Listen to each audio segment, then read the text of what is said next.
Santa Lectura Bíblica, Samuel 2.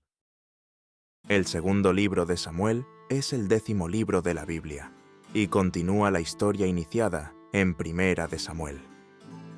Mientras el primer libro relata la transición de los jueces a la monarquía y el ascenso de David, 2 Samuel presenta el período más importante de su reinado. David es reconocido como uno de los personajes más destacados de toda la Biblia. Fue un guerrero valiente, un líder sabio, un poeta inspirado y un hombre descrito como conforme al corazón de Dios. Sin embargo, este libro también muestra con gran honestidad sus errores, sus pecados y las dolorosas consecuencias que enfrentó. Una de las grandes enseñanzas de 2 Samuel es que ninguna persona, por más cercana que esté de Dios, está libre de caer si deja de velar sobre su vida espiritual. Al mismo tiempo, el libro revela que el arrepentimiento sincero abre el camino al perdón, aunque no siempre elimina las consecuencias de las malas decisiones. El mensaje central puede resumirse así: Dios cumple sus promesas, pero también llama a sus hijos a vivir con integridad, humildad y arrepentimiento. La muerte de Saúl y el inicio del reinado de David. El libro comienza con la noticia de la muerte de Saúl y de Jonatán en la batalla contra los filisteos. Un joven amalecita afirma haber dado muerte a Saúl, esperando recibir una recompensa de David. Sin embargo, David ordena ejecutarlo por haber levantado su mano contra el rey ungido por Dios. Después compone uno de los poemas más bellos del Antiguo Testamento, conocido como El Cántico del Arco, donde lamenta profundamente la muerte de Saúl y especialmente la de su gran amigo Jonatán. Estas primeras escenas muestran el carácter de David. Aunque Saúl intentó matarlo durante años, David no celebra su muerte ni busca venganza. Al contrario, honra su memoria y reconoce la dignidad del cargo que ocupó. Posteriormente, David es proclamado rey sobre la tribu de Judá, mientras Is-Boset, hijo de Saúl, gobierna sobre las demás tribus. Esto provoca un periodo de conflicto interno hasta que finalmente toda la nación reconoce a David como rey. Jerusalén y el pacto de Dios con David. Una vez unificado el reino, David conquista la ciudad de Jerusalén y la establece como la nueva capital de Israel. También traslada el Arca de la Alianza a Jerusalén, convirtiendo la ciudad en el centro político y espiritual de la nación. Durante el traslado ocurre un episodio importante. Uza toca el arca para evitar que caiga y muere inmediatamente. Este acontecimiento recuerda que las cosas dedicadas a Dios debían tratarse con profundo respeto y conforme a las instrucciones divinas. Más adelante, David expresa su deseo de construir un templo para Dios. Sin embargo, el profeta Natán le comunica que no será él quien construya el templo, sino su hijo. A cambio, Dios establece con David una alianza extraordinaria. Le promete que su descendencia permanecerá y que de su linaje surgirá un rey cuyo reino no tendrá fin.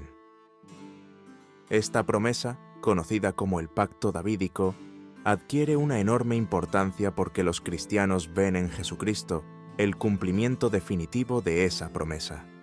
Las victorias del reino David expande las fronteras de Israel mediante diversas campañas militares. Derrota a filisteos, moabitas, sirios y amonitas, consolidando a Israel como una de las naciones más fuertes de la región. Sin embargo, el libro también destaca otro aspecto de su reinado. David busca a algún descendiente de Jonatán para cumplir la promesa de amistad que ambos habían hecho años atrás. Encuentra a Mefiboset, hijo de Jonatán, quien tenía una discapacidad física.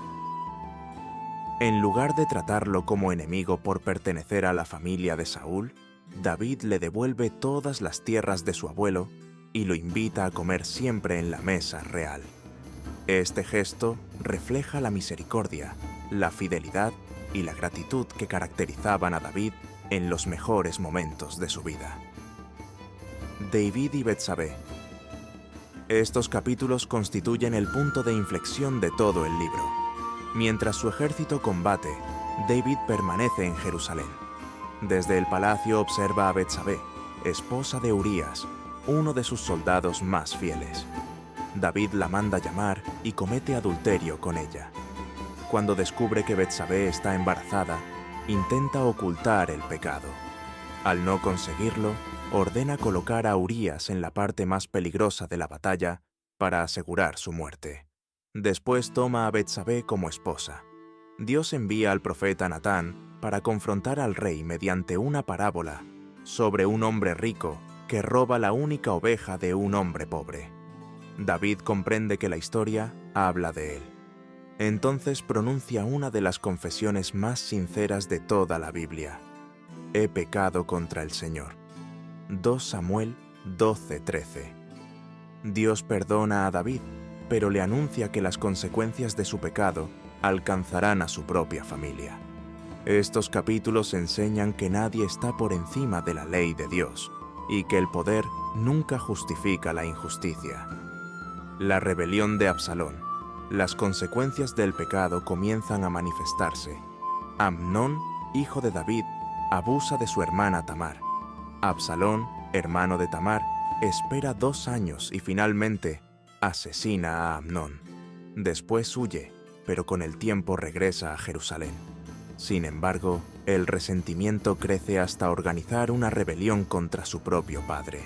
David debe abandonar Jerusalén para evitar una guerra dentro de la ciudad. Durante la persecución, Absalón queda atrapado por su cabellera en las ramas de un árbol y muere a manos de Joab. Al enterarse, David rompe en llanto y pronuncia una de las expresiones más conmovedoras de la Biblia. Hijo mío Absalón, ¿quién me diera haber muerto yo en lugar de ti? 2 Samuel 18:33. Este episodio muestra el profundo amor de un padre, incluso hacia un hijo que se convirtió en su enemigo. La restauración del reino. Después de la muerte de Absalón, David regresa a Jerusalén. El reino vuelve poco a poco a la normalidad, aunque todavía enfrenta nuevas divisiones encabezadas por Seba, quien intenta provocar otra rebelión. Finalmente, la estabilidad política es restaurada. Estos capítulos muestran que reconstruir la confianza suele requerir mucho más tiempo que destruirla. Los últimos años de David. Los capítulos finales presentan diversos acontecimientos ocurridos durante el reinado de David. Se recuerdan victorias militares, se mencionan los llamados valientes de David, y se registra un hermoso cántico de alabanza, donde el rey reconoce que toda su fortaleza proviene de Dios. El libro concluye con otro error importante. David ordena realizar un censo militar motivado por el orgullo y la confianza en el poder de su ejército. Dios envía una plaga sobre Israel. Arrepentido, David compra la era de Araúna para levantar un altar y ofrecer sacrificios. Pronuncia entonces una frase que resume su actitud de adoración. No ofreceré al Señor mi Dios holocaustos que no me cuesten nada. 2 Samuel 24:24. Precisamente ese lugar será donde, años más tarde, Salomón construirá el templo de Jerusalén. Reflexión final. El segundo libro de Samuel presenta la vida de uno de los hombres más importantes de toda la historia bíblica, con una sinceridad extraordinaria. David aparece como un rey valiente, un gobernante sabio, un poeta apasionado y un hombre profundamente enamorado de Dios. Sin embargo, también es mostrado con sus debilidades, errores y pecados. Esta honestidad convierte a David en un ejemplo cercano para cualquier creyente. Su historia demuestra que incluso las personas más fieles pueden caer cuando dejan de vigilar su vida espiritual. Al mismo tiempo, enseña que el arrepentimiento sincero abre la puerta al perdón de Dios. El contraste entre Saúl y David resulta especialmente significativo. Ambos pecaron, pero mientras Saúl buscó justificar sus acciones, David reconoció su culpa y se humilló delante del Señor. Esa diferencia marcó el rumbo de sus vidas. Otro gran mensaje del libro es la fidelidad de Dios a sus promesas. A pesar de las fallas humanas, Dios mantuvo el pacto hecho con David y preservó su linaje. Siglos después, Jesucristo nacería precisamente de la casa de David, cumpliendo la promesa de un reino eterno.